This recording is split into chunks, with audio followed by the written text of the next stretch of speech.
Okay, so going back to what I was talking about at the very beginning, I was talking about the extremes. We have perfectly competitive industries at one extreme. We have monopoly at another extreme. And then I was saying, okay, well, there's something in the middle called imperfect competition.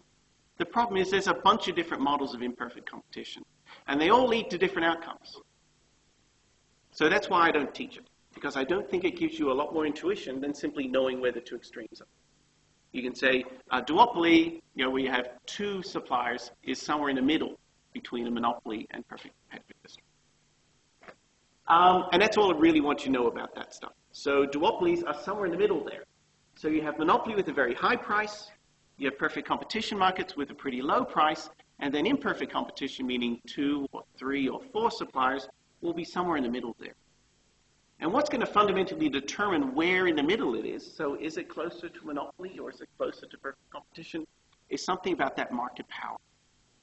How much market power does each individual supplier have in order, in a sense, to choose where that price will be? Right? Because the monopolists want to jack the price up. Competition acts to push that price down.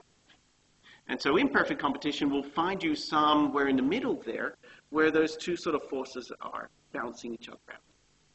So a duopoly like Coke versus Pepsi might be somewhere in the middle there. Somewhere between monopoly and perfect competition. Okay.